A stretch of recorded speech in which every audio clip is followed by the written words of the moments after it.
শুধু নয়, পুরো যে বালি সিন্ডিকেট, সে আউস গ্রামের লালন হতে পারে, পাণ্ডবেশ্বরের গৌতম ঘোষ হতে পারে, সিউড়ির জাকির হতে পারে, সঞ্জীব পাটোয়ারি হতে পারে।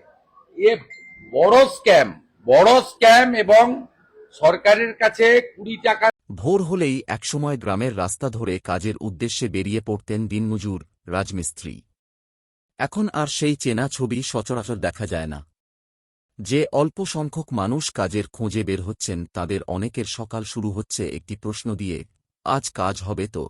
এই অনিশ্চয়তাই এখন নির্মাণ শিল্পে সবচেয়ে বড় বাস্তবতা। দুর্গাপুরের বিভিন্ন এলাকায় বালির সংকটের জেরে নির্মাণ শিল্প কার্যত থমকে রয়েছে।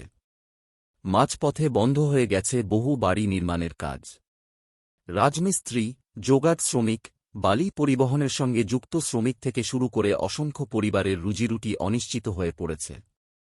বিকল্প কর্মসংস্থানের পর্যাপ্ত সুযোগ না থাকায় বহু রাজমিস্ত্রি বাড়ি চলে গিয়েছেন, আবার স্থানীয় রাজমিস্ত্রিরা বাধ্য হয়ে কাজের খোঁজ করছেন। অনেকেই ভিন রাজ্যে যাওয়ার পথ খুঁজছেন। কারণ পেটের খিদে অপেক্ষা করে না, পরিবারের মুখে দুমুঠো খাবার তুলে দেওয়ার দায়িত্বই তাদের চরম দুশ্চিন্তায় ফেলেছে। অন্যদিকে আবহাওয়া দপ্তরের কম বৃষ্টির পূর্বাভাসে উদ্বেগ বেড়েছে কৃষক ও কৃষি শ্রমিকদের। চাষাবাদ ব্যাহত হলে কৃষি শ্রমিকদের কাজ কমবে, উৎপাদন কমে গেলে বাজারে নিত্য প্রয়োজনীয় পণ্যের দাম আরও বাড়ার আশঙ্কাও উড়িয়ে দেওয়া যাচ্ছে না। এতে সবচেয়ে বেশি বিপাকে পড়বেন সীমিত আয়ের পরিবারগুলি।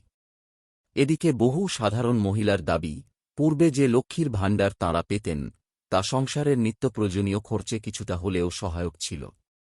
বর্তমানে বিভিন্ন সরকারি অন্নপূর্ণা প্রকল্পের টাকা না ঢোকার ফলে অনেক পরিবার সমস্যায় পড়েছে। ফলে বহু গৃহবধূ ও নিম্নায়ের পরিবার আগের তুলনায় আরও বেশি আর্থিক চাপে পড়েছেন। এখন সবচেয়ে জরুরি হল নিয়মিত কর্মসংস্থান, কৃষির সুরক্ষা এবং সাধারণ মানুষের হাতে আয় ফিরিয়ে আনা।